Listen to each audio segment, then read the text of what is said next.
you. Thank you. Welcome. My name is Craig Rainey. They call me the Renaissance Man.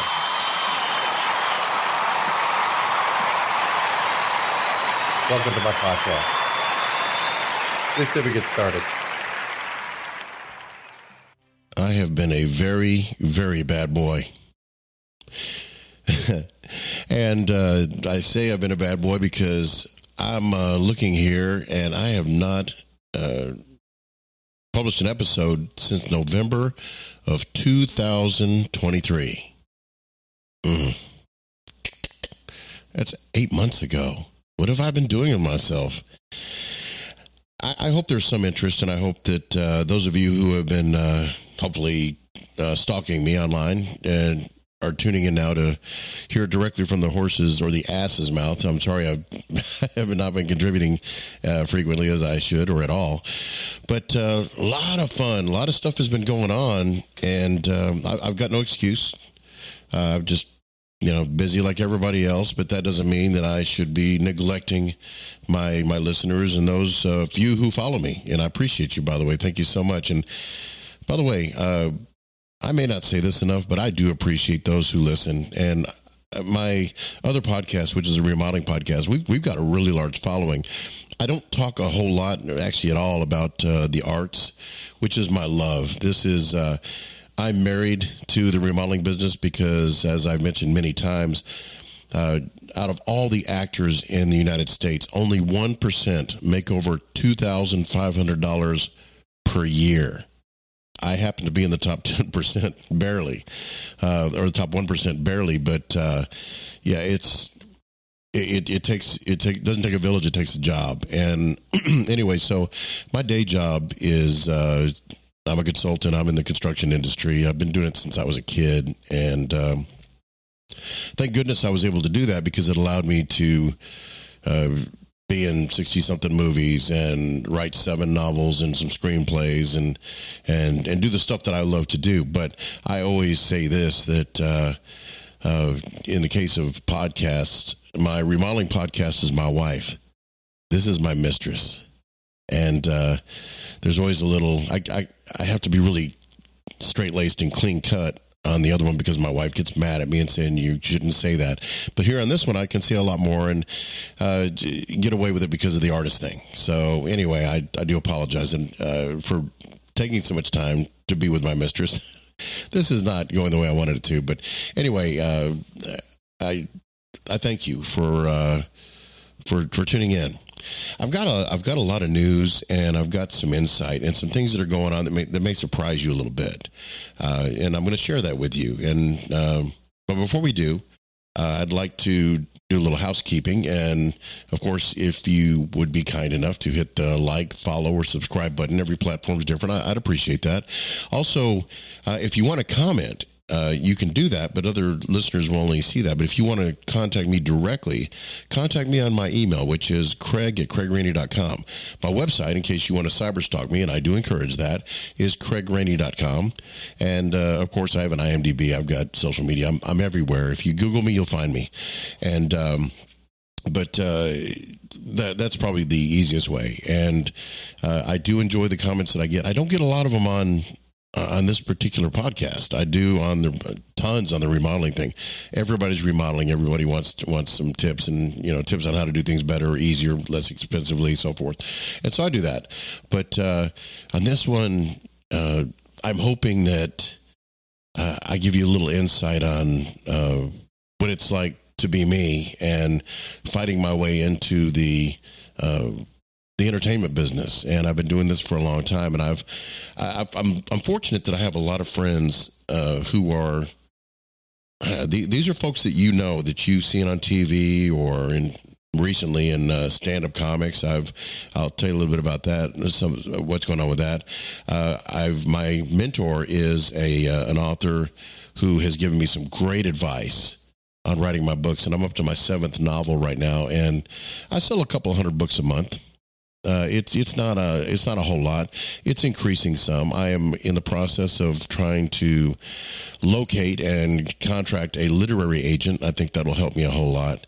The book that I just finished up, and it came out in February or March. I forget when it came out, but anyway, it's a Western, and it's called Hoodoo War. And I am very proud of that book. It's a novel it's a fictional story set in an historical event, and that historical event is the Mason County War. And I know I alluded to it in a previous episode, but that's been back in November or maybe as far as March of 2023 since I've talked about that. But so, just to bring us up to speed and keep us up to date, I think that, well, anyway, let me just tell you the story behind it. I was just perusing online as I do. I'm a diligent researcher whenever I do books. And of course, my Carson Brand series, I do a lot of research on that. Anyway, so I happened upon a news article that indicated that the Mason County Courthouse in Mason, Texas had burned down. This was, I guess, 2022. I think it was 2022. It might have been 21, but I believe it was 22. Anyway, so I thought, well, that's crazy because I'm from San Angelo, West Texas. And when my grandparents and my parents later, they were buying property in the San Antonio, New Braunfels area of Texas. So we would pass through there on the way from San Angelo towards the San Antonio area. And we'd always stop in Mason. It was almost halfway. It's 100 miles each way to either one. And we'd stop there at one of the convenience stores. And I'm the eldest of four kids, so the four kids had to go to the bathroom and everything else. When you got a car full of kids, you better stop when you need to. And we did that. And before that, my grandparents they would stop. There was a place, I think it was called the Hilltop Diner, Hilltop Cafe. It's not there anymore. I think it's a Mexican restaurant, but my granddad used to love to eat there. So if I was fortunate enough to make one of those trips when he was buying property over in the Canyon Lake area, and I went with him, well, we'd stop and eat. My mom and dad, they were much more frugal than that. And we stop at a convenience store. I might get a Dr. Pepper or something. But anyway, so I am very familiar and with the Mason County Courthouse, and I've seen scores of courthouses in Texas, and it didn't really stand out as anything architecturally unique. It's it's historical and it's been around for a long time, but I grew up noticing it and seeing it. So when I found out that it burned down, I kind of took it personally, and it's funny. I didn't realize the connection I had with it until I saw that somebody burned it down, and at the time, I couldn't get a whole lot of information on why an arsonist would burn it down. I know that this particular individual was in a high-speed pursuit, and I think DPS and the county deputy, they caught up with him in McLennan County or somewhere. It didn't get that far, maybe 100 miles or so. And anyway, I read recently that he got 75 years in Huntsville for that. So they take it seriously when you burn down a courthouse. Anyway, but going back to my research when I first read about this, I thought, well, why would somebody burn it down? And so I looked for a little bit more information. And because I guess it was so recently burned down, it was a recent crime, I didn't find a lot of information on it. But what I did find is I found a lot of information on something called the Mason County War. And how I came upon that is it turns out that the courthouse has burned down 3 times since it was first built in the 1860s. And I thought, wow, it's unusual for a Texas County courthouse to burn down, and even more unusual for it to burn down 3 times in a period of 140 years, or however long that would be. So I thought, well, what's going on there? So I did a little more research. As I did more research, that's when I learned about the Mason County War. It's funny that I'd driven through Mason scores of times, many, many times, and never knew that, the grounds, it almost seems blood-soaked to me still now that I know the history behind it. And so I started doing a lot of research, and I hit a lot of old bookstores in West Texas looking for out-of-print books. And I do that a lot because a lot of these books that are out of print that came out in the 1800s, early 1900s, you can still get them.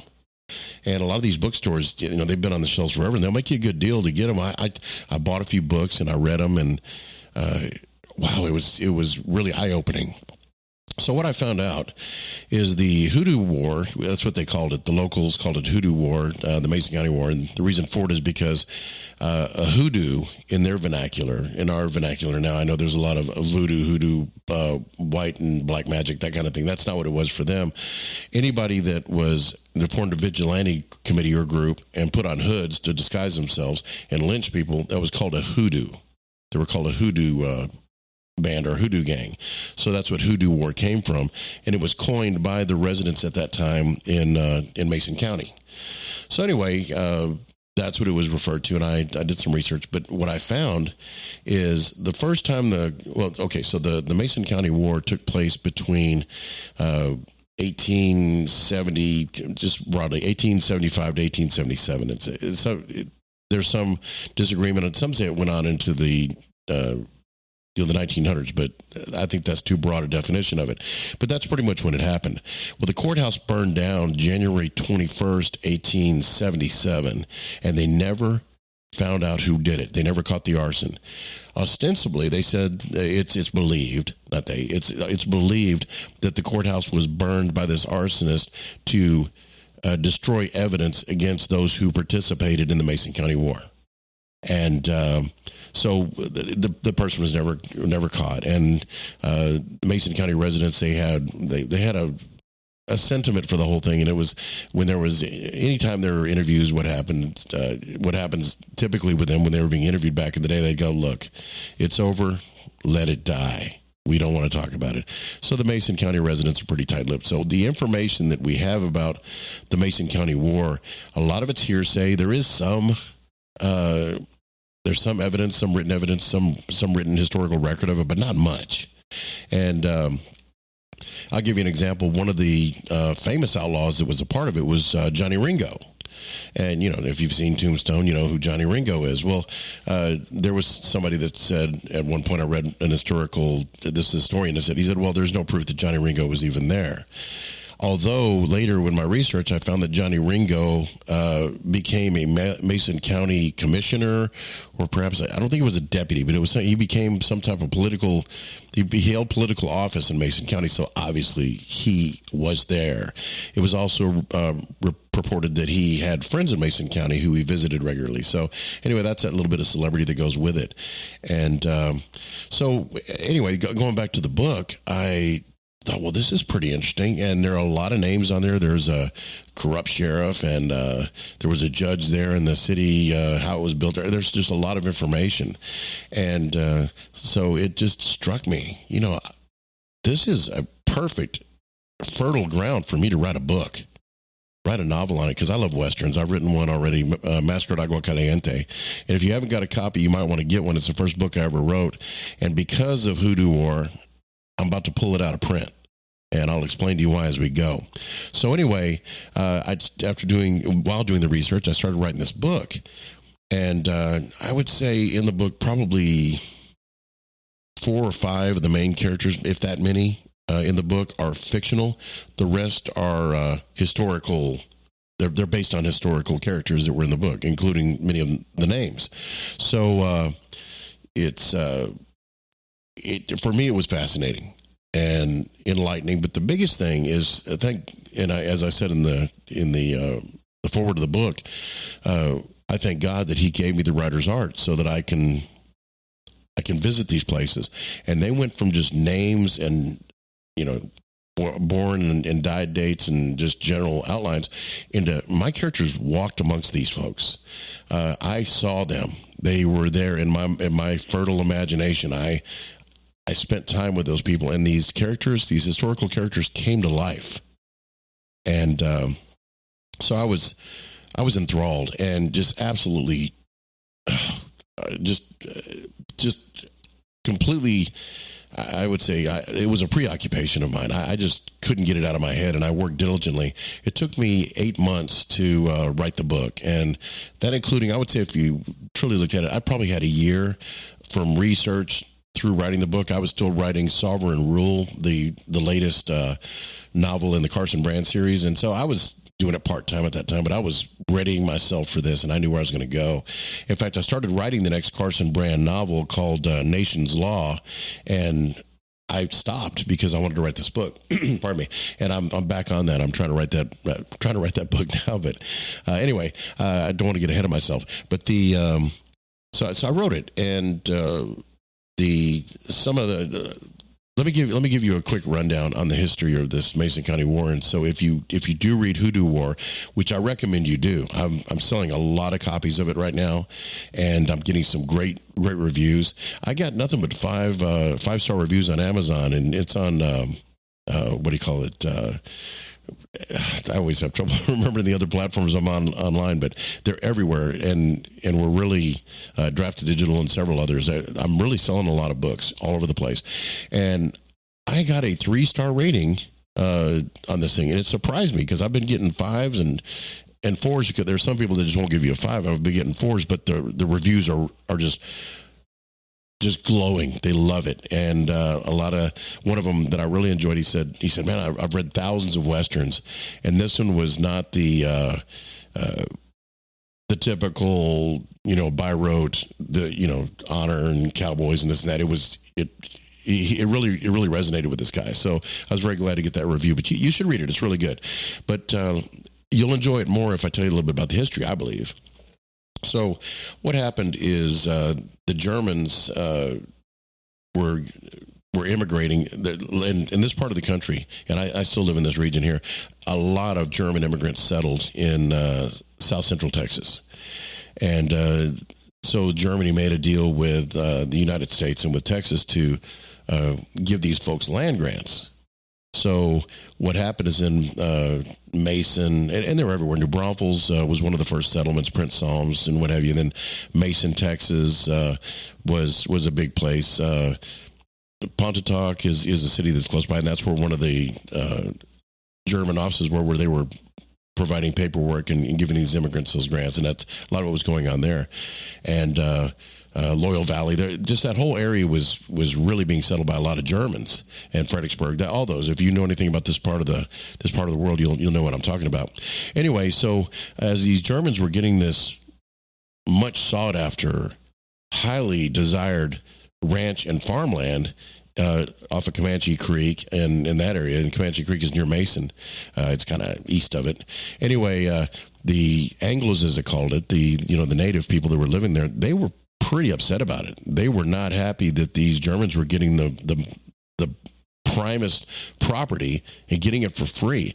And so these Germans, and most of them didn't speak English, they were showing up, and these were foreign invaders is how the locals looked at it. So what happened is the Germans began losing their cattle to rustlers.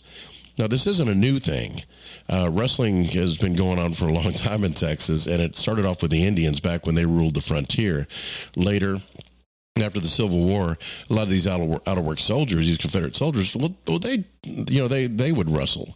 And then later on, there were other ranchers that were nearby, and ranchers would rustle from one another. If it was unbranded stock, then they were kind of tough to recover. The laws in those days having to do with rustling was pretty lax. It really depended more upon the honesty of the rustler rancher, if you want to, than it did, as far as the rule of law and possession. So it was really tough to catch rustlers, and they weren't severely punished.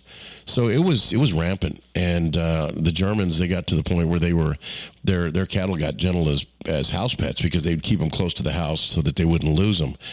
Anyway, so that's what started it, and the Germans got sick of it, so they started a cattlemen's association.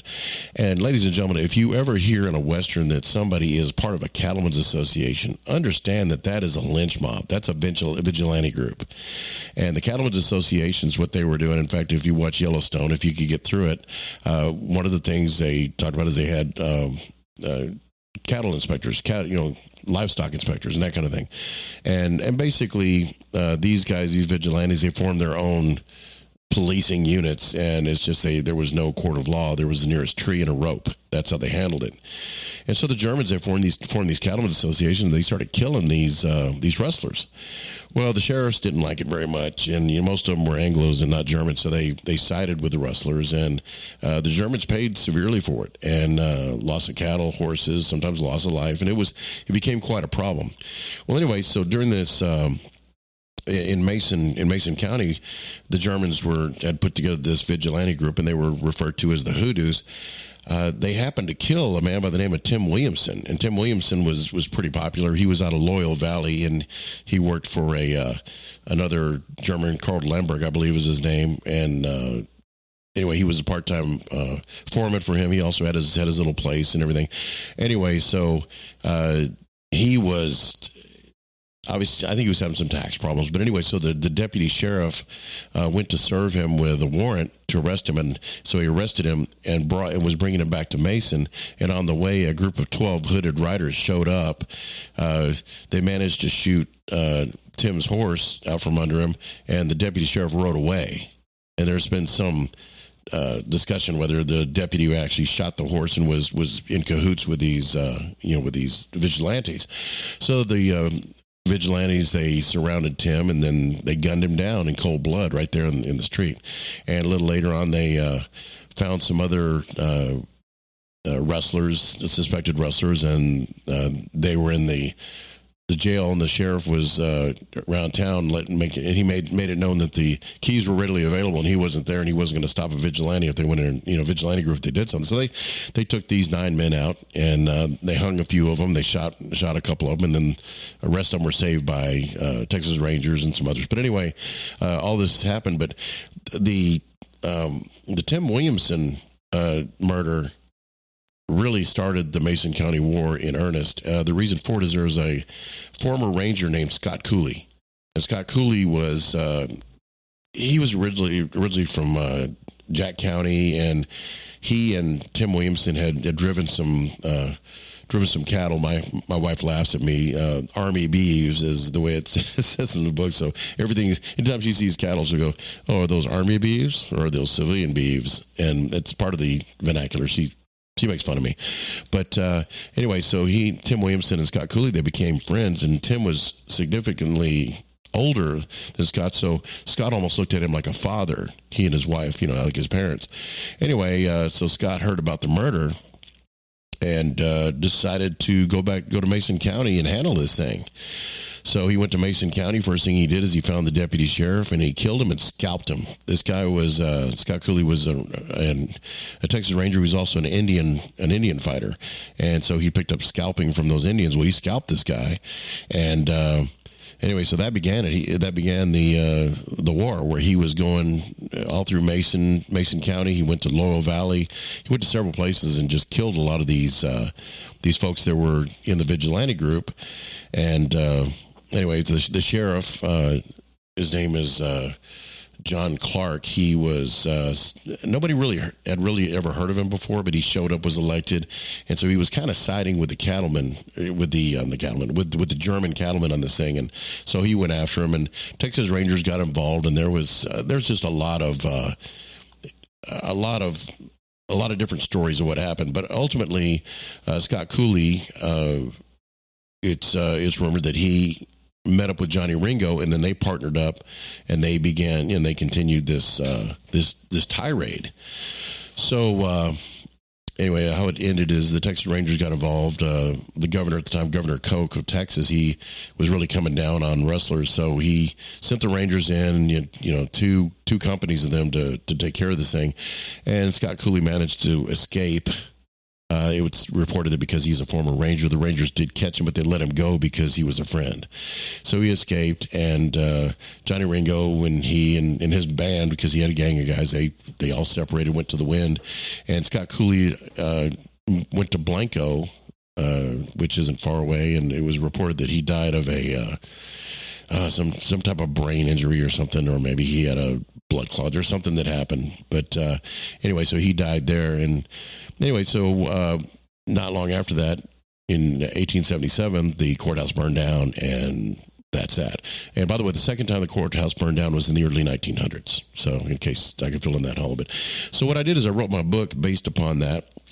Scott Cooley, Johnny Ringo, the Germans, they all appear in this thing. The deputy sheriff and the sheriff, they're part of it. There's a lot of it is historically accurate, and but I've given you pretty much the bullet points on it, but if you do any research, I recommend the Texas Historical Association. They've got great short articles on this that'll bring you up to speed. But then when you read the book, you'll say, "Oh, okay, so that's that's where it all came from." But let me say this. I won't wrap it up about the book. I've got other things to talk about. But anyway, the novel was a hoot. It's the best book I've ever written, and in many ways the best one I've ever read. And I think it's well edited. It's not about that. It's about it's so real to life. And I think the historians are absolutely going to crucify me, because I read at least 8-9 books and referenced articles and so forth. And Texas Historical Association is a great place, and I donated, and I'm a member now and everything else. But I should have donated more, as much use as I've got out of their information. It's a great place. I recommend you join them, donate $25. It's a great cause. But anyway, so I really got a lot of information, but these different historians all have different viewpoints on this. And I was in a movie called Bass Reeves, which I played the main bad guy in it. And these same historians just tore it apart. In fact, I went to a film festival for Oldest Posse, which came out in December. And the guy that really criticized Bass Reeves, and it was at the Bass and Bell. So it's Bass Reeves and what's her name? Bell. I'm losing my mind here. Anyway, that film festival, and the guy that criticized, the movie Bass Reeves, he was there. And so we talked a little bit. He's this Bass Reeves historian. In fact, he's the one that wrote the book that the Bass Reeves miniseries that came out after Yellowstone, it was based on his books. The first two, he's got 3. And anyway, so they're talking about if it does well, which I don't think it did, but they're talking about doing a sequel with the 3rd book. Anyway, so the historians are just going to tear me apart. I'm not too concerned about that, because I'm not a nonfiction writer. Pardon me. I'm a fiction writer, and I enjoyed writing the book, and it was wonderful. And my characters, they just pop out off the pages. The reason I was saying that I was going to, excuse me just a second, I got to sneeze. Allergies. The reason that I was talking about Masquerade Agua Caliente is because my main character in this book, his name is Boyd Hutton. Now, for those of you who have read Masquerade Agua Caliente, you know that that's the main character in that book. He's an outlaw. He's an older guy. He's probably in his late 40s, early 50s. He's at the end of his career, if you can call being an outlaw a career. And I won't give the end of the book, but he's not a pleasant person. And I wrote this Hoodoo War to be an origin story for that character. Well, when I started writing it, and I took a lot more care with this character than I did with Masquerade Agua Caliente, because Masquerade Agua Caliente started off as a screenplay, and I wrote the screenplay. And if you've paid any attention to any of my episodes, I've told you the story on that, but it really doesn't. It was my first effort as an author for a novel, and it's not that good. It's a good story, and there are good parts to it, but it doesn't follow the structure, and it goes on for a while. I'll be the first one to say it. I've gotten decent reviews, and it's been well read. It's probably been more read than any other book I have, probably because of longevity. But I get people that like it, and people say, "Oh, I just love that book." But like I said, it's because of what I did with the Hoodoo War, and my character is going to go a different direction in his life. And so Masquerade Agua Caliente, you might want to pick up a copy, because I'm pulling it out of print here in once the sequel comes out to Hoodoo War, which is called Rise of an Outlaw, and I'm working on the outline for that. I'll get started with that one pretty quickly. Once that one comes out, Masquerade Agua Caliente is gone. And anyway, the reason for it is because I can't have Boyd Hutton, my character, end the way he ends in Masquerade Agua Caliente. He's a different guy, and I like who he is better. And it's not a moral thing. It just has to do with, I like the arc of the character. I like where he's going. I like the fact that he's conflicted. He is very he's got weaknesses and strengths. He's young, so he's still figuring things out. He and Johnny Ringo in the book have a particularly interesting relationship. Boyd admires him, but doesn't really say it. And of course, Johnny Ringo, he sees a lot of himself in Boyd, and so he's fascinated by this kid who, former, German ranch boy, and all of a sudden he's in a gang with a bunch of outlaws and murderers and scalpers, and so how he reacts is. As a kid is pretty interesting to Johnny Ringo. But anyway, so I'm gonna change that out. But Rise of an Outlaw, I'm hoping to have that done. It's probably not going to be till spring of next year, because these books take a while to write. They it just takes time. When I'm writing one of my Carson Brand novels, I could do 2 a year. I've got a good solid story base to go. I've got a subplot that follows through. So I've got a lot of it. Like I said, I've already got, my typical book's about 80,000 words, and I think I've got 22,000 written of Nation's Law. So, it'll be out sometime this year. And that'll be the 5th installment of the Carson Brand series. But anyway, so historians aside, and it's easy to be a historian. All you have to do is you just have to read a lot of books and have kind of be a sourpuss, and you can be a historian based on my experience. But I think that the readers who are reviewing this book and are rating this book, that speaks for themselves as far as I'm concerned. And I had a guy who knows me. He doesn't know me as an author. He knows me as a construction guy. And he goes, I bought this book called Hoodoo War. And he was making a joke. I said, oh, yeah, cool. I said, I hope you enjoyed it. He goes, I'm halfway through and I can't put it down. And this is a guy, he's looking at me all surprised. He goes, I can't believe a guy that drives nails, which I don't. I'm a general contractor. Can't believe a guy who does construction actually can, participate in the arts. He knows nothing about my acting background or music or anything else. He just knows that I wrote a book. That's all. And the reason he knows is because I bought a new truck and the book was in it. And he says, hey, is this any relation? Because he saw Craig in there. He said, yeah, it's me. So anyway, that's somebody that that is going to immediately be a little critical, just loves the book. So I think it speaks volumes. The Oldest Posse, I haven't talked much about that because it hit the festival circuit after the first of the year. I think it started in December. Then during the spring, we were doing the festival circuit. And we hit Oklahoma, Arizona, some Texas festivals. It won a lot of Best Pictures. Yours truly won Best Actor at the Bass and Bell Film Festival. Bell Star, by the way, I finally remembered. Over in Muskogee, Oklahoma. And I've been nominated a couple times for Best Actor, but actually won one. That's great. It's funny. I'm a big old fat boy in that thing too. It's you'll see. One of the opening scenes, you're gonna have to get through I disagreed with the director on it. His opening scene it's kind of an ode to spaghetti westerns, and so the opening scene is this gunfight where they do the camera over to the eyes and to the nose and the mouth and the guns and everything else goes back and forth.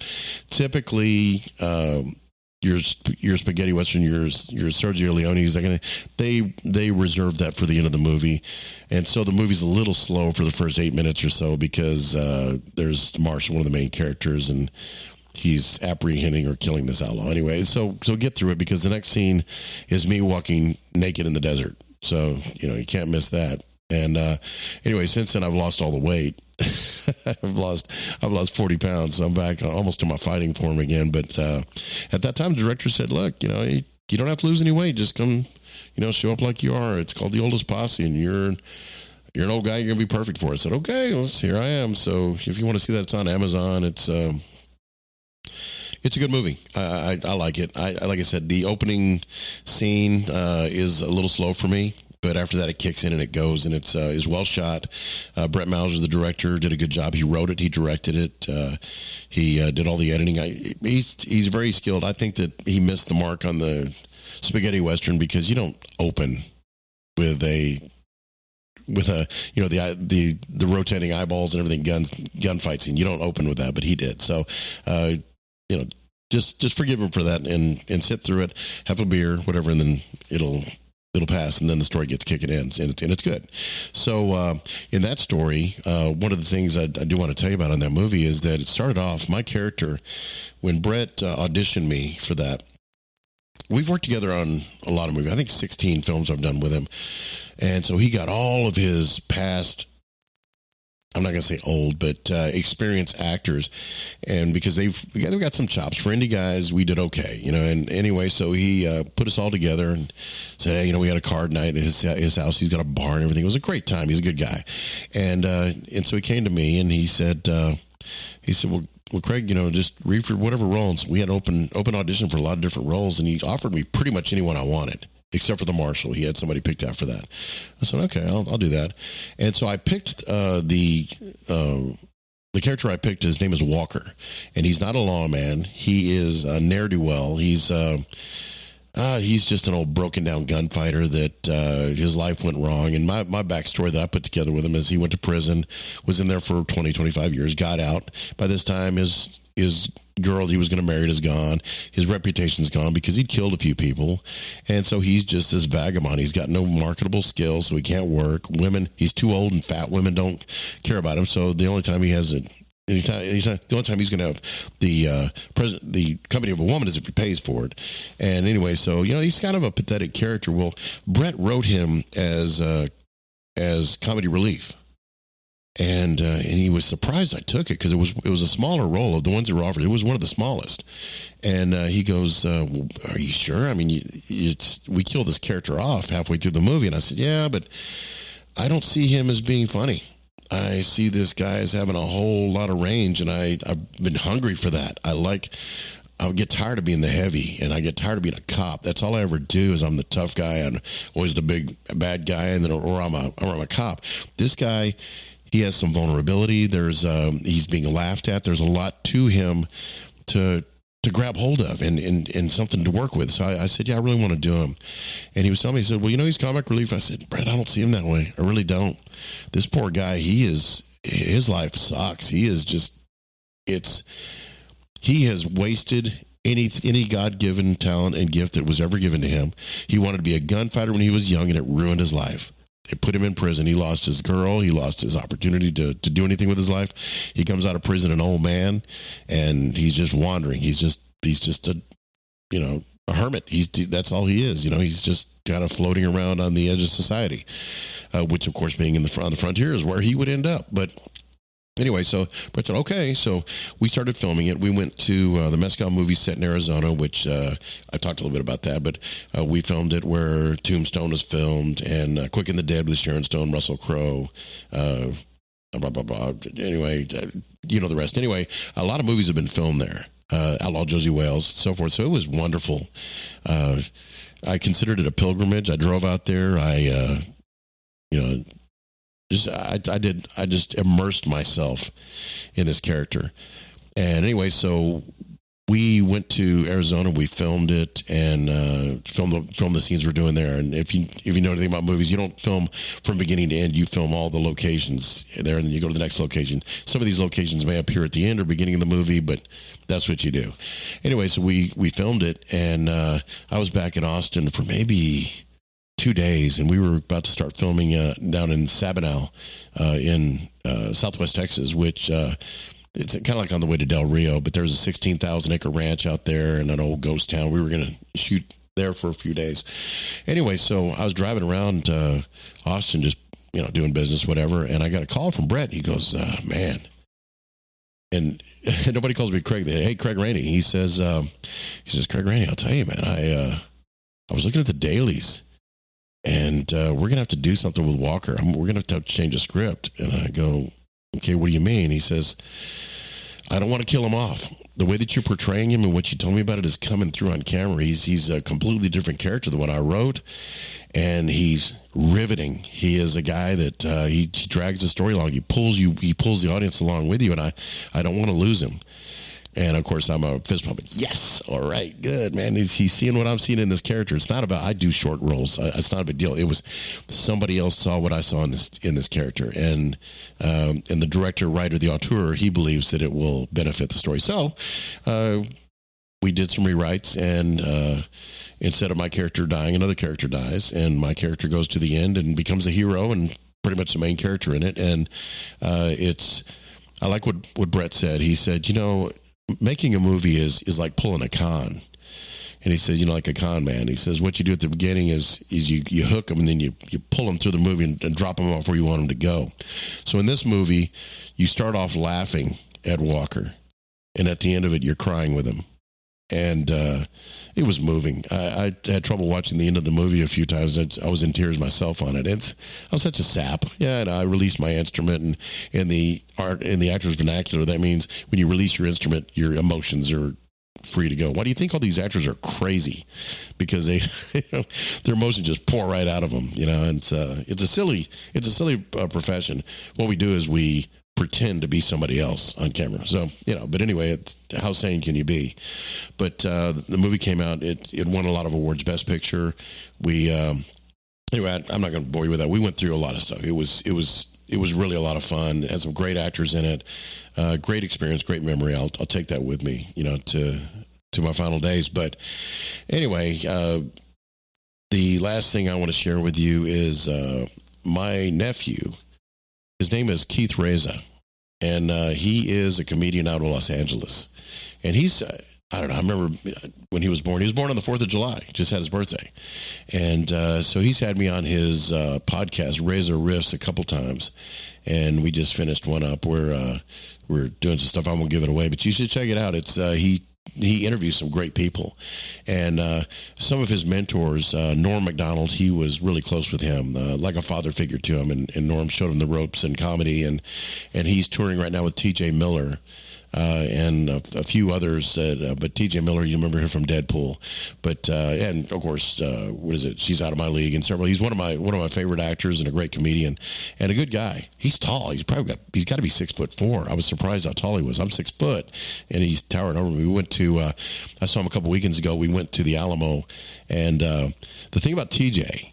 And I'm not saying I know him personally. I mean, I know him now basically because Keith and they toured together and everything else. But I went to San Antonio to see Keith, and he was there. So we went to the Alamo, and there were a few people there, and we were close to closing times. And inside the Alamo, I told TJ and Cash, forgive me, I forget his last name, another comedian than Keith. I was telling him what I knew about the Alamo, and anybody in Texas takes Texas history, so we know a lot about Texas history. Not to mention I do research too. But anyway, so we was talking about the Alamo, and as we walked into it, so we went in, and anyway, we went our separate ways. TJ went over someplace, and I was looking around at the different rooms and everything, and I saw him talking to one of the guides there, and she was talking, so I walked up and stood beside Keith and listened to him, and I figured he was saying, okay, so tell me about the Alamo, but that's not TJ. TJ is asking her, he goes, so how did you get this job? Oh, okay.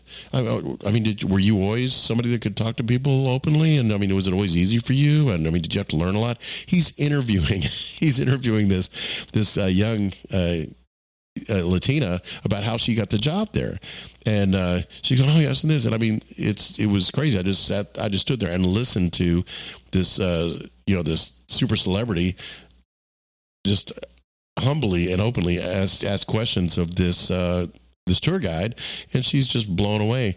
And at the end she goes, I know who you are. He goes, oh, okay. And about that time, people started figuring out who he was, and he's a very private person, so we lit out not long after that, and we went back to his hotel. I dropped him off at his hotel. I was driving because, I rent a car when I'm there. So I dropped him off at his hotel, and, he'll sign autographs, but it's one of those things. He's a very private person, surprisingly so. But anyway, so the reason I mentioned Keith is because when we were running around together, and he's my nephew, my brother's son, and so forth, and he was telling me, he says, you do film, and you write screenplays, you do this. Have you ever tried stand up? And I said, man, Keith, what you guys do, you make it look easy, but what I know about disciplines, everything from being a drummer to an actor to a writer, it's not easy. That's a discipline. It's arduously earned to be able to do that. But he talked me into it. He said, look, just do a 3-minute or a 5-minute stand-up thing, and, who knows, maybe you'll get to the point where you can open up for TJ and me. And I go, yeah, that'll be the day. I mean, I'm a tough guy. I'm not a funny guy. I've gone through Lori Guzda's class, but that doesn't make me a funny guy. But anyway, so I will confess to you that I'm working on my stand-up routine. I've written 3 or 4 jokes, and they're kind of funny, but you got to start somewhere. You got to write a couple duds before you get some gems. So we'll see what happens, but I'll keep you posted on that. and see what happens. But anyway, other than that, there's really not a whole lot to share with you. I think I'm all caught up. But I encourage y'all to get hold of me. Buy my books. You need to get out there and check out those novels. They're good. That Hoodoo War. If you like westerns at all, even if you don't, you should check it out. It's well written. It's a great story. It's based on a very violent historical past, but the interplay and the subplot and the what these folks went through. I think I accurately portrayed it. I think it's moving in a lot of ways. I read it and it still moves me. And so I hope you enjoy it. The Carson Brand series of novels, yes, it's spy stuff, and I love on my Carson Brand. I just love where he's going right now. It's good. But Hoodoo War, check that out. And because when I finish up Rise of an Outlaw, I want you to read that too. I really appreciate y'all. And keep up with me.